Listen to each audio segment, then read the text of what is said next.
Arias Alexander was the victim of a tragic and brutal murder that shocked the nation with its chilling details and the highly publicized trial of his ex-girlfriend, Jodi Arias. The murder occurred on June 4, 2008, in Mesa, Arizona, and his body was discovered 5 days later by friends concerned about his whereabouts.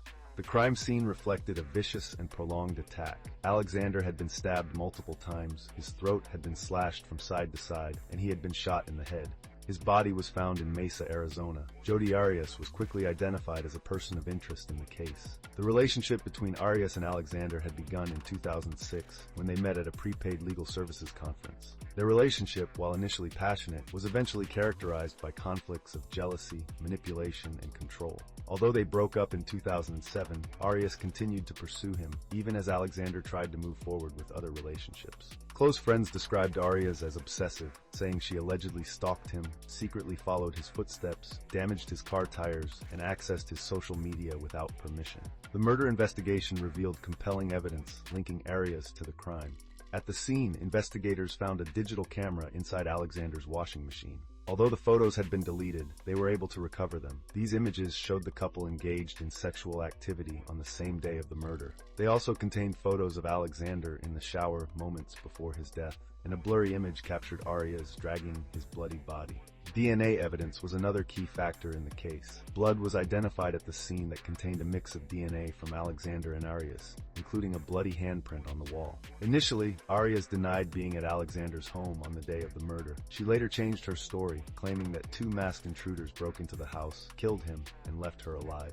She eventually admitted to killing him, but claimed it was in self-defense after an attack. The trial, which began in January 2013, captured the public's attention due to the sensational details and multiple versions offered by Arias. The prosecution presented evidence indicating premeditation in the murder, arguing that Arias acted out of jealousy and anger, as Alexander had decided to move on with her life. He was planning a trip to Cancun with another woman. Actions leading up to the murder were pointed out that reflected preparation, such as Arias renting a car and changing her hair color. This was possibly to avoid being recognized. She also bought a can of gasoline so as not to leave a record of visits to gas stations, indicating an effort to hide her actions. For its part, Arias' defense focused on portraying Alexander as an abusive man, claiming that she had acted in self-defense. Arias testified for several days, detailing alleged episodes of abuse, but her testimony lacked evidence to corroborate these accusations. In addition, her statements were inconsistent and frequently contradicted the evidence presented. The prosecution argued that the killing was an act of personal rage. This underscored the extreme violence of the attack. Prosecutor Juan Martinez described Arias as a jealous ex-girlfriend who could not accept the separation.